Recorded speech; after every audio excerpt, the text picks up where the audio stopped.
Assalamu alaikum.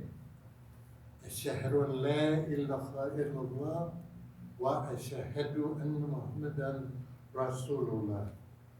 Brothers and sisters in the listening audience, I greet you with the greetings again in peace and with paradise, the blessing that we all seek once the end of this life comes, so that we could be in the company of the righteous. It's a prayer that may Allah bless us all in this effort to be obedient to Him.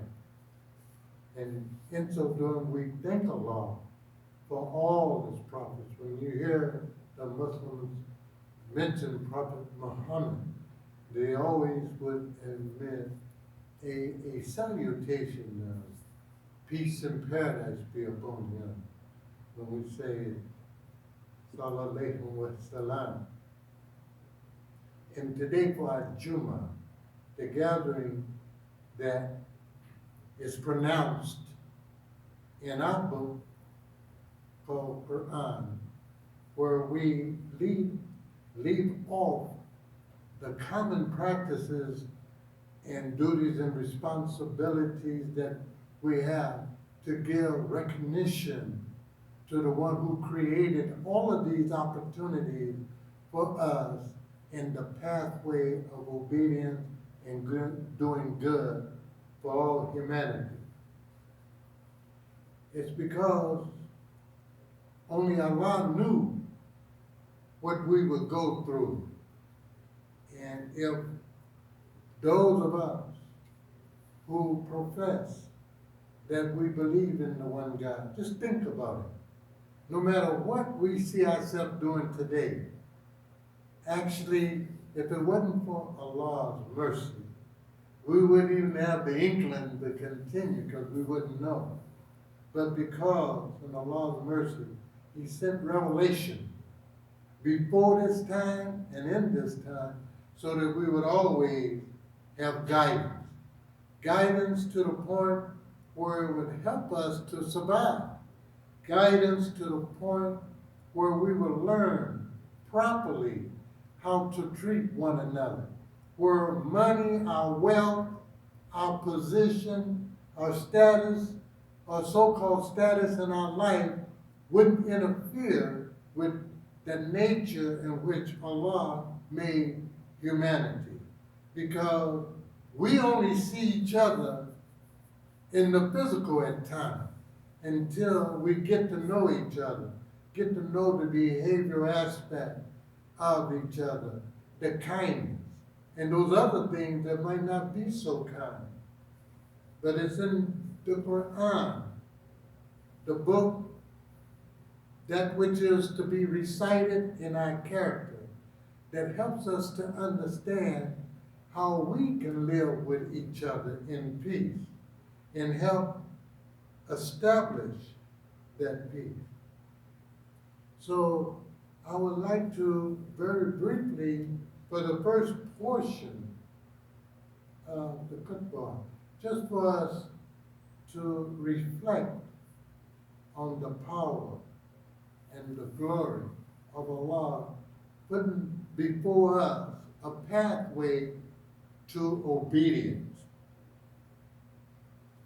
And as we have mentioned earlier in Baqarah, where Allah declares for all humanity about this is the book, and in it is guidance, and sure, without doubt, to those who believe.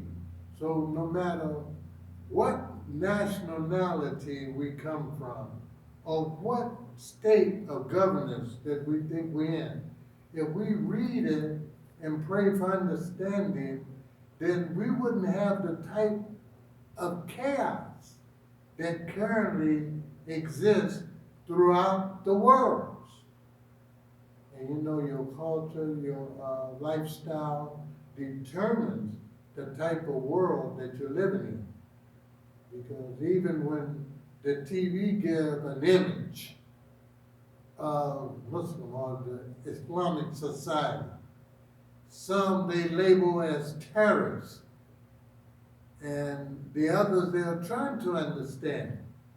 Like right here in America, there's various Muslim groups. But what determines us is the way we carry into practice our faith. So I would like to read to you from a surah in our book, the Quran, that gives us understanding about the light. You know, a lot of people in their philosophy or thinking might quote the phrase, yeah, keep struggling. Because if you keep struggling, you will see the light at the end of the tunnel. Well, we can go a step further and say, we need the light in the tunnel to get to that light that we see at the end of the tunnel. And I chose today to read briefly some of the passages from An-Nur, which means the light.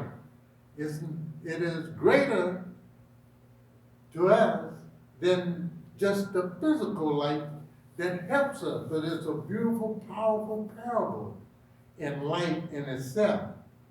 Because as you know, in pure darkness, on a lonesome highway, if you have your family and little ones with you, you like to see some of the side posts, the edges of the road and everything to kind of help you steer the vehicle right, to keep on the road so it'll preserve your life and the life that you got going with you. Well, given that type of scenario and parable, it's the same type of light, a little deeper, I think, when you talk about the light that gives us guidance on how we could stand up in our inner being. In our inner being that'll help us to determine how to reach a goal. And I'll briefly give an example. You know, great boxers, they may have a little fear when they go in the ring, but they know if they have prepared, then they make their mind and conscience, that's the internal making, fill up with the hope that they can do it. Because if you go into something and say, well, I don't know, well, a lot of the battle is lost right there. But if we can have something to stimulate our inner being, to keep us doing the right thing. Because it's so easy in this world to get sidetracked and do other things that keep you from doing the things that you know best. And the proof is in the pudding. Because if you look at some of the commercials that deal with alcohol, liquor, smokes and things, it's surrounded with things of pleasure that you like. It's quiet, have beautiful scenery and things of this nature. So the mind wants to escape the idea of working, the building blocks of doing something worthwhile. And you know, you can see the same thing, so I don't have to go on and on in that direction. But we say alhamdulillah for the wisdom that Allah put on humanity through his prophet and left with us a pathway, a light in the direction so that we can learn how to stay on the path. And you know, as Muslim, we say the mustaqim. So I'll read to you certain aspects in this light on Nur. It says this. It's just like giving men and women who congregate and talk to kind of uplift the spirits of each other. It also, in this chapter, teaches us what not to do when we gather. And in so doing, we are not just to run off at the mouth or in a gathering for a negative purpose. When they hear things that they're not sure, Allah asked the believers, it said, why did not the believers, both men and women, when they heard of a particular affair, thought well of their people and say, this is obviously a lie. Like when you work with people, deal with, you get to understand it. But if we let Satan interfere with our thinking, we'll give an ear over to hearing things that's not good. And it's not just in our community, when I say our Muslim community, it is throughout all communities. However religious we profess or say that we have that belief, it's asking us, why don't we seek, or in other words, ascertain the truth first before we put it into our mind that what we heard that was negative is correct? And because when we make those mistakes in defaming others, it's hard to correct it at times. But it teaches us, it says, those who love to see scandal circulate among the believers, for them there will be a grievous chastisement in this life and in the hereafter. See, it is a warning for us to shun that kind of behavior. Why do I take this time? Because sometimes when we're on the field of progress, there are times when you face with a lot of obstacles. In order to keep the proper attitude that'll help the community to motivate itself to go on, then we have to constantly be reminded that Satan is ever present at times too. So we seek Allah's protection, and so Allah gives us guidance. And Allah knows, and we don't know. And that's what it says in the Quran. In the 24th chapter, the 19th verse, it says, were it not for the grace and the mercy of Allah on you, and that Allah is full of kindness and mercy, you would be ruined indeed. So, O you who believe, follow not Satan's footsteps. If any will follow the footsteps of Satan, he will but command what is indecent and wrong.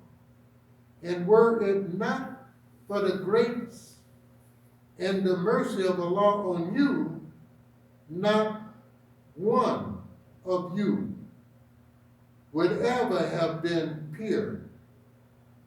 But Allah do purify whom He pleases. And Allah is one who hears and knows all things. So let not those among you who are endowed with grace and amplitude of means, resolve by oath against helping one another.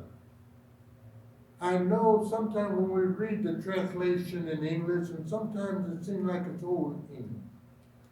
And in making this clear in today's language, Allah may bless you with the things you need. But it's a reminder in that. Don't forget the other ones who may not have what you have. And don't be quick to gather in a judgment to say you could have did this, but this and that prevented you from it. Because as you read it, you will see where it says it is Allah who knows and you know not. So it's trying to teach us before we race to judgment on a person's living condition or situation, we should ascertain the fact. And if Allah has blessed us with an opportunity to come into wealth, education, and knowledge, again I repeat, to whom much is given, much is expected. So with the grace of Allah, we yield and turn our conscience to, oh Allah, bless me to be of a help to that individual. And that individual to be of a help to me, so that our community can grow prosperously together. And then the very next verse says, so let not those among you who are endued with grace and amplitude of means resolve by oath against helping their kinsmen, those in want and those who have left their homes in Allah's call. Let them forgive and overlook. Do you not wish that Allah should forgive you? It is just putting plain to our conscience. You know, if we see others struggling, but we also see them trying to do right. They come, they even try to help maintain their families, the masjid. They give the little monies that they earn earnestly, and they try to help. Sometimes they $10 is worth more than your 2,000, that we become niggardly, meaning selfishly, we keep to ourselves to want to make sure we survive. But in the same breath, we want to tell others that we love each other. We should teach love. Then let's translate that love. Let's translate that love into character. And I know I can go on. And I know the Quran is full of verses that help us to remind who we are and what purpose do we have in life. And to be brief, in my closing of the first part, it says, in answer, why do you think, what is the purpose of humanity? Allah says, Allah created men and jinn only for one purpose, that jinn spirit, that desire to improve, all of those desire to do other things, whether it's warfare or anything. He created this only for all of us to serve him. And he left us with the roadmap to how to properly serve him. And my suggestion would be, let us go back and read and study the Quran and get the insight of what Allah wants us to do. So brothers and sisters, I conclude that first part of the with a reading from An-Nur, that light that Allah blesses us with. And as I came before you, I greet you once again. As-salamu alaykum.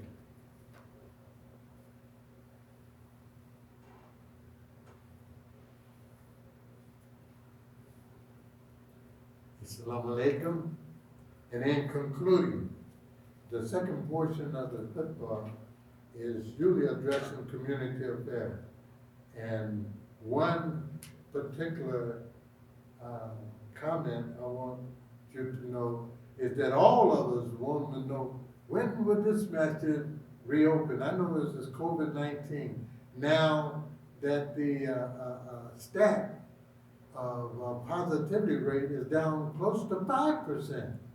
So it's important, and I know we're all eager to get back together, in-person learning, because if you notice at the home front with the children doing virtual learning in school, it seems like all of them is running amok because they get tired of being in front of, let's say, a type of artificial intelligence with certain guidelines in order for you to live and learn. Not only the children, I have reports because I have individuals that's into the education and teaching, that it's a big responsibility and a big strain on them. They can't wait to get back in person so they can ask questions. What did you mean by that? Where is that in this particular book? And give us more reference. And then through that exchange, both teacher and student can learn. Well, likewise it is in the purpose when we come to lecture in Al-Islam. It's give and take. And the thing that imams and teachers of Al-Islam have to give is the guidance, the same book that you have called Quran. And because we all don't want to be stumbling in the darkness. Because in the Quran it says about that.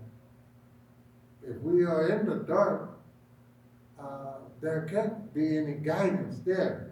But it says in the Holy Quran, chapter 24, verse 35, it says, Allah is the light of the heavens and the earth. The parable of his light is as if there were a niche, and within it a lamp. The lamp enclosed in glass. The glass, as it were a brilliant star, lit from a blessed tree, an olive, neither of the east nor the west, whose oil is well nigh luminous, though fire scarce touch it. Light upon light, Allah do guide whom he will to his light. And Allah do set forth parables for men. And Allah do know all things. So you can see from that parable that's in the Quran, from Allah, that we don't just want to see the light at the end of the tunnel. We need the light in our tunnel vision of today as we progress toward the light at the end of the tunnel. So brothers and sisters, read and study the Quran, and when we open up very shortly, I pray Allah we could open up within a couple of weeks or 3 at the most, depending on the circumstance, because we have to adhere to the proper guidelines and guidance of health and the welfare of individuals. And I encourage us to take safety precautions. You know, you cannot make a person take the vaccination, but as individuals get used to the idea that the flu vaccination helped people that got the flu, that it helped lessen the problems with the flu. So I know I went on and took it.